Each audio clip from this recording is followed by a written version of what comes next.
ಜೈವಿಕ ಕ್ರಿಯೆಗಳನ್ನು ನಡೆಸಲು ನಮ್ಮ ದೇಹಕ್ಕೆ ಆಕ್ಸಿಜನ್ ಎಂದರೆ ಆಮ್ಲಜನಕ ಅತಿ ಅವಶ್ಯ. ಶುದ್ಧ ರಕ್ತನಾಳಗಳು ಆಕ್ಸಿಜನ್ ಭರಿತ ರಕ್ತವನ್ನು ದೇಹಕ್ಕೆ ಸಾಗಿಸುವ ಮತ್ತು ಮಲಿನ ರಕ್ತನಾಳಗಳು ಆಕ್ಸಿಜನ್ ರಹಿತ ರಕ್ತವನ್ನು ಶ್ವಾಸಕೋಶಕ್ಕೆ ಮರಳಿಸುವ ಕ್ರಿಯೆಯಲ್ಲಿ ನಿರತವಾಗಿರುತ್ತವೆ. ನಿರಂತರವಾಗಿ ನಡೆಯುವ ಈ ಕ್ರಿಯೆಯ ಕೇಂದ್ರ ಭಾಗದಲ್ಲಿ ನಮ್ಮ ಹೃದಯವಿದೆ. ಸುಮಾರು ನಮ್ಮ ಮುಷ್ಟಿಯ ಗಾತ್ರದ ಹೃದಯ ಯಾವಾಗಲೂ ಬಡಿದುಕೊಳ್ಳುತ್ತಿರುವ ಸ್ನಾಯುಖಂಡ. ಹೃದಯ ನಿಮಿಷಕ್ಕೆ ಸುಮಾರು 6 ಲೀಟರ್ನಷ್ಟು ರಕ್ತವನ್ನು ನಮ್ಮ ದೇಹಕ್ಕೆ ಪಂಪ್ ಮಾಡುತ್ತದೆ. ಇದು ಸಾಧ್ಯವಾಗಿರುವುದು ಹೃದಯದ ಸಂಕೀರ್ಣ ರಚನೆಯಿಂದ.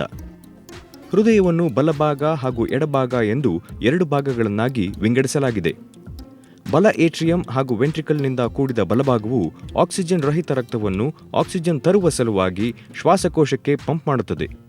ಎಡ ಏಟ್ರಿಯಂ ಮತ್ತು ವೆಂಟ್ರಿಕಲ್ನಿಂದ ಕೂಡಿದ ಎಡಭಾಗವು ಆಕ್ಸಿಜನ್ ತುಂಬಿದ ರಕ್ತವನ್ನು ಶ್ವಾಸಕೋಶದಿಂದ ದೇಹಕ್ಕೆ ಸಾಗಿಸಲು ನೆರವಾಗುತ್ತದೆ. ಹೃದಯದ 4 ಕವಾಟಗಳು ರಕ್ತವು ಸರಿಯಾದ ದಿಕ್ಕಿನಲ್ಲಿ ಸಂಚರಿಸುವಂತೆ ನೋಡಿಕೊಳ್ಳುತ್ತವೆ.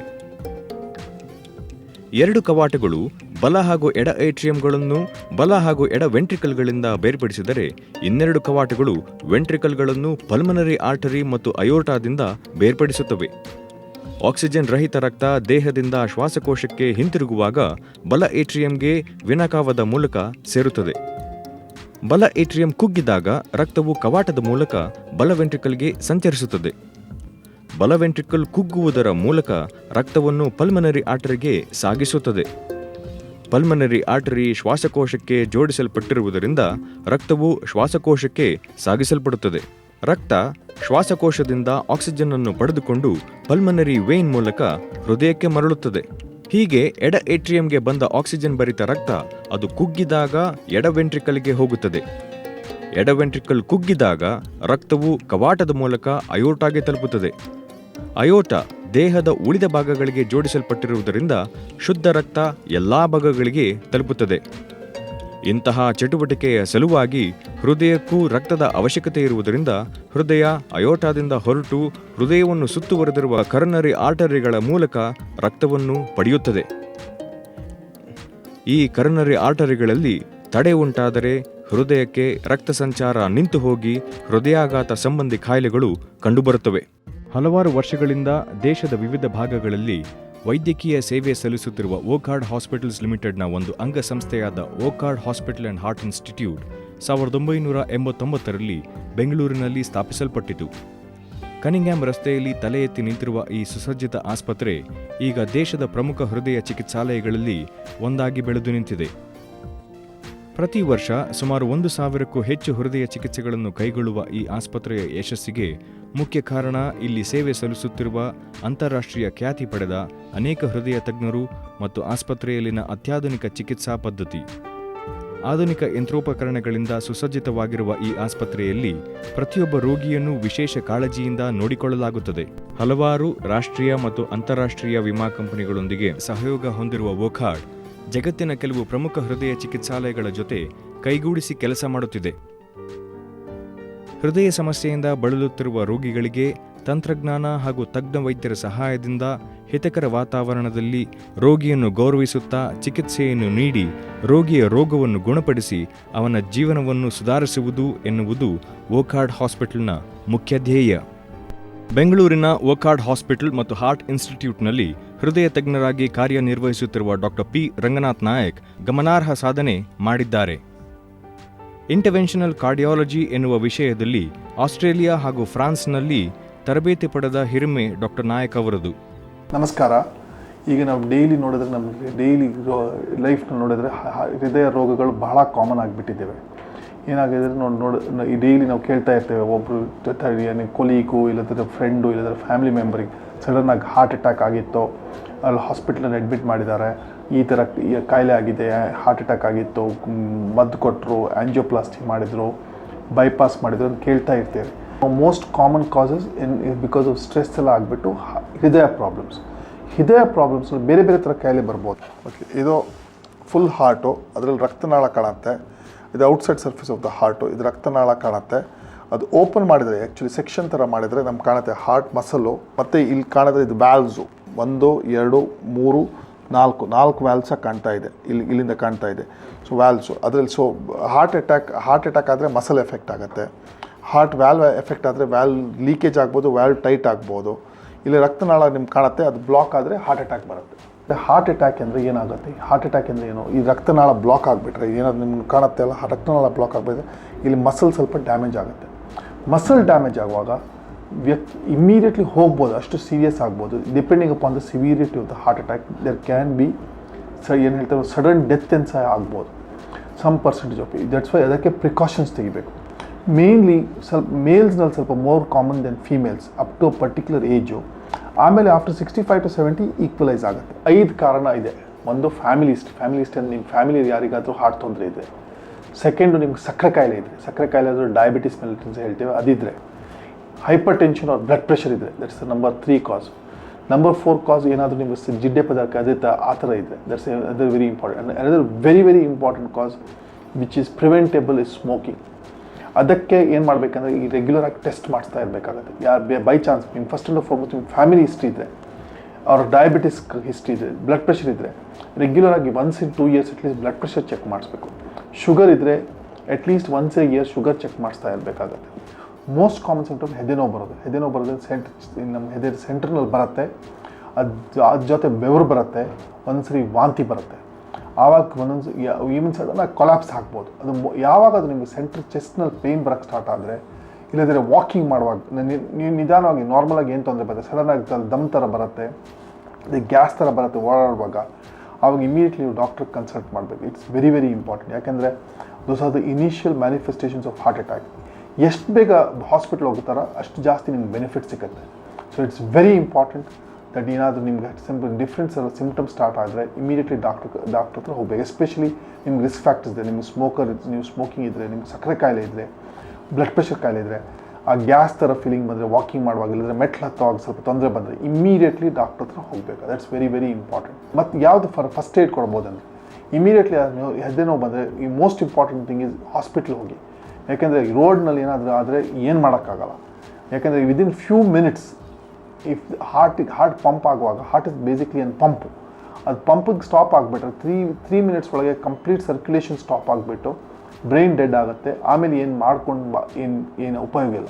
ಅದಕ್ಕೆ ಇಮಿಡಿಯೇಟ್ಲಿ ಹಾಸ್ಪಿಟ್ಲ್ ಹೋಗ್ಬೇಕು. ನಿಮ್ಗೆ ಏನಾದರೂ ಬೈ ಚಾನ್ಸ್ ಚೆಸ್ಟ್ ಪೇಯ್ನ್ ಇದ್ದರೆ, ಡೌಟ್ ಇದ್ದರೆ ಸಹ ಹಾಸ್ಪಿಟ್ಲಿಗೆ ಹೋಗಿ. ಮತ್ತೆ ಏನಿಲ್ಲದಿದ್ದರೆ ನೀವು ಆಟೋಮ್ಯಾಟಿಕ್ಲಿ ಡಿಸ್ಚಾರ್ಜ್ ಆಗಿಬಿಟ್ಟು ಮನೆಗೆ ಹೋಗ್ಬೋದು. That is the very important factor. ಮತ್ತು ನಿಮಗೆ ಈ ಥರ ಎಲ್ಲ ಕಾಯಿಲೆ ಇದ್ರೆ, ಯಾವುದಾದ್ರೂ ಶುಗರು, ಡಯಾಬಿಟೀಸು ಎಲ್ಲ ಇದ್ದರೆ ಟ್ರೆಡ್ಮಿಲ್ ಟೆಸ್ಟ್, ಸ್ಟ್ರೆಸ್ ಟೆಸ್ಟ್ ಮಾಡಿಸ್ತಾ ಇರಬೇಕಾಗುತ್ತೆ. ನೀವು ಸ್ಟ್ರೆಸ್ ಟೆಸ್ಟ್ ಮಾಡಿದ್ರೆ ನಿಮ್ಗೆ ಅಟ್ಲೀಸ್ಟ್ ನಿಮ್ಗೆ ಇಂಡಿಕೇಶನ್ ಬರ್ಬೋದು ಹಾರ್ಟ್ ಅಟ್ಯಾಕ್ ಬರ್ಬೋದು ಅಂತ. ನಾವು ಆ ವ್ಯಕ್ತಿ ತಗೊಂಡು ಅದು ಚೆಕ್ ಮಾಡಿಸ್ಬಿಟ್ಟು ಫರ್ದರ್ ಟೆಸ್ಟ್ ಮಾಡ್ಕೊಂಡು ಪ್ರಿವೆಂಟ್ ಮಾಡ್ಬೋದು heart attack. Very very important. ಅದ್ರಲ್ಲಿ ಒಂದು very important test is angiogram. ಆ್ಯಂಜಿಯೋಗ್ರಾಮ್ಗೆ ಅಂದರೆ ಏನು, ನೀವು ಪಿಕ್ಚರ್ಸ್ ತೋರಿಸ್ತೇವೆ ನಾವು.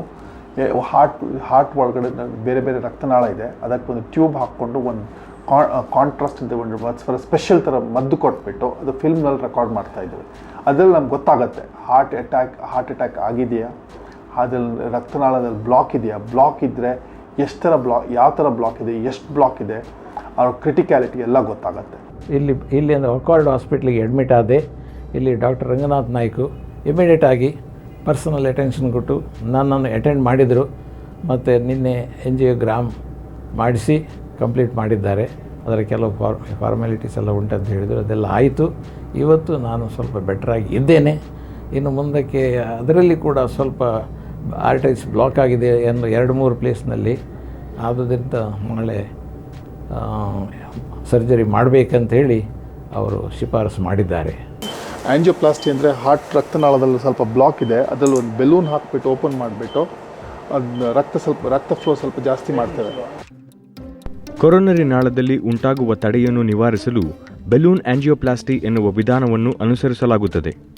ತೊಡೆಯಲ್ಲಿ ಒಂದು ಸಣ್ಣ ಇರಿತವನ್ನು ಮಾಡಿ ಆ ಮೂಲಕ ಒಂದು ಮಾರ್ಗದರ್ಶಿ ನಳಿಕೆ ತೂರಿಸಿ ಆ ಮೂಲಕ ಒಂದು ಕುಗ್ಗಿದ ವಿಶೇಷ ಬೆಲೂನನ್ನು ತಡೆ ಇರುವ ಜಾಗಕ್ಕೆ ಕೊಂಡೊಯ್ಯಲಾಗುತ್ತದೆ. ಬೆಲೂನ್ ತಡೆಯನ್ನು ತಲುಪಿದಾಗ ಇರುವಷ್ಟು ಜಾಗದ ಮೂಲಕ ಅದನ್ನು ತೂರಿಸಿ ಬೆಲೂನನ್ನು ಹಿಗ್ಗಿಸಲಾಗುತ್ತದೆ. ಈ ಮೂಲಕ ರಕ್ತನಾಳ ಹಿಗ್ಗುತ್ತದೆ ಮತ್ತು ರಕ್ತ ಚಲನೆ ಸರಾಗವಾಗುತ್ತದೆ. ಹಿಗ್ಗುವಿಕೆ ತಾತ್ಕಾಲಿಕವಾಗಬಾರದೆಂಬ ಕಾರಣದಿಂದಾಗಿ ತಂತುಗಳ ಹಂದರದಂತಿರುವ ಒಂದು ಸ್ಟೆಂಟ್ ಎಂದು ಕರೆಯುವ ವಸ್ತುವನ್ನು ಅಳವಡಿಸಲಾಗುತ್ತದೆ.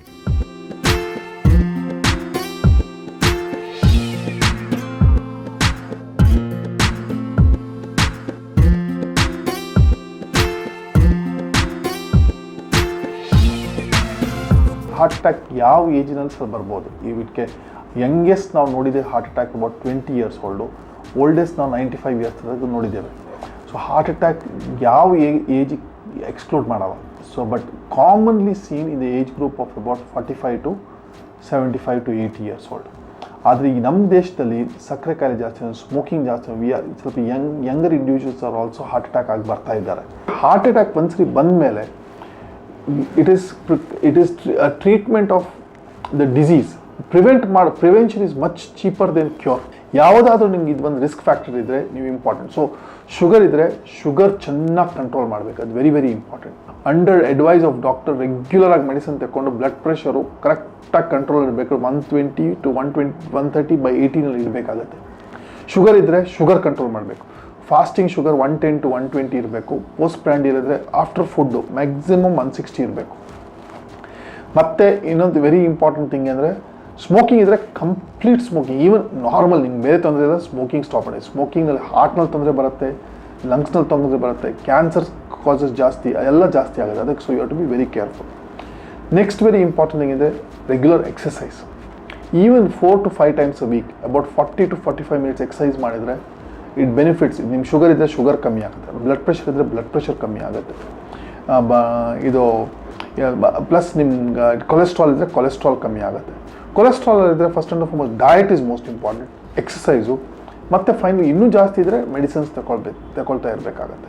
ನಂಬರ್ 1 ಪ್ರಾಬ್ಲಮ್ ಇದ್ದರೆ ಮೆಡಿಸಿನ್ಸ್ ಕೊಡಲೇಬೇಕು, ಎಲ್ರಿಗೂ ಮೆಡಿಸಿನ್ಸ್ ಬೇಕಾಗತ್ತೆ. ಮತ್ತು ಸೆಕೆಂಡು ಆ ಥರ ಬ್ಲಾಕೇಜ್ ಭಾಳ ದಿವಸ ನೋವು ಜಾಸ್ತಿ ಇದ್ದರೆ ಆ್ಯಂಜಿಯೋಗ್ರಾಮ್ ಮಾಡಿಕೊಂಡು ಐದರ್ ಆ್ಯಂಜಿಯೋಪ್ಲಾಸ್ಟಿಯಿಂದ ಬೆಲೂನ್ ಹಾಕ್ಬಿಟ್ಟು ಓಪನ್ ಮಾಡೋದು, ಇಲ್ಲದಿದ್ದರೆ ಇದು ಮಾಡ್ಬೋದು, ಬೈಪಾಸ್ ಮಾಡಿಸ್ಬೇಕಾಗುತ್ತೆ. ಬಟ್ ಡಿಪೆಂಡಿಂಗ್ ಅಪಾನ್ ಎಷ್ಟು ಥರ ಬ್ಲಾಕೇಜ್ ಇದೆ, ಎಷ್ಟು ಯಾವ ಥರ ಬ್ಲಾಕೇಜ್ ಇದೆ ನೋಡಿಕೊಂಡು ಅದು ಡಿಸೈಡ್ ಮಾಡಬೇಕಾಗತ್ತೆ. ಇವಾಗ ಅದು ಆಪ್ರೇಷನ್, ಎಲ್ರಿಗೂ ಆಪ್ರೇಷನ್ ಬೇಡ, ಇದು ಬೈ ಇಂಟರ್ವೆನ್ಷನ್ ಮಾಡ್ಬೋದು. ಏನಂದರೆ ಒಂದು ಬೆಲೂನ್ ಹಾಕ್ಬಿಟ್ಟು ಓಪನ್ ಮಾಡ್ಬೋದು. ಹಾರ್ಟ್ನಲ್ಲಿ ತೂತ ಇದ್ದರೆ ಒಂದು ಡಿವೈಸ್ ಥರ ಒಂದು ಹಾಕ್ಬಿಟ್ಟು ಡಿವೈಸ್ ಕ್ಲೋಸರ್ ಮಾಡ್ಬೋದು. ಈ ಥರ ಬೇರೆ ಬೇರೆ ಹಾರ್ಟಿಗೆ ಬೇರೆ ಬೇರೆ ಕಾಯಿಲೆಗೆ ಬೇರೆ ಬೇರೆ ಥರ ಟ್ರೀಟ್ಮೆಂಟ್ ಡೈಲಿ ಅಡ್ವಾನ್ಸ್. ಮತ್ತು ಒಂದೊಂದು ಸರಿ ನಿಮ್ಮ ಹಾರ್ಟ್ ಭಾಳ ಸ್ಲೋ ಆಗಿ ಹೋಗ್ತಾ ಇದ್ರೆ, ಫಾಸ್ಟಾಗಿ ಹೋಗ್ತಾ ಇದ್ರೆ ಪೇಸ್ ಮೇಕರ್ ಅಂತ ಹಾಕ್ಬೋದು. 20 ವರ್ಷ ಮುಂಚೆ ಇದ್ದ ಟ್ರೀಟ್ಮೆಂಟ್ ಈಗ ಕರೆಕ್ಟ್ ಅಲ್ಲ, ಈಗ ಇದ್ದ ಟ್ರೀಟ್ಮೆಂಟ್ 20 ವರ್ಷ ಮೇಲೆ ಕರೆಕ್ಟ್ ಇರೋದಲ್ಲ. ಡೈಲಿ ಟ್ರೀಟ್ಮೆಂಟ್ನಲ್ಲಿ ಚೇಂಜ್ ಆಗ್ತಾ ಇರುತ್ತೆ.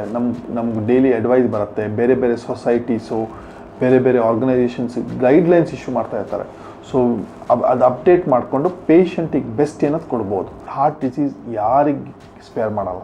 ಸೊ ನೀವು ಕೇರ್ಫುಲ್ ಆಗಿರಬೇಕು. ನೀವು ಕೇಳಿದ್ರಿ ಯಾವ ಥರ ರಿಸ್ಕ್ ಫ್ಯಾಕ್ಟರ್ಸ್ ಇದೆ. Any of the risk factors ಇದ್ದರೆ please have your self checked up, because prevention is better than cure.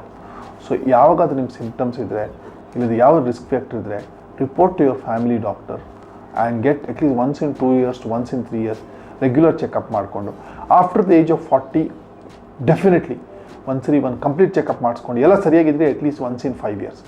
Blood pressure at least once in 2 years check ಮಾಡಿ, and blood sugar once in a year check ಮಾಡಿಸಿ. At least that ಎಲ್ಲ ಮಾಡಿದರೆ you can reduce the incidence of heart attack in your own, for yourself and for the community.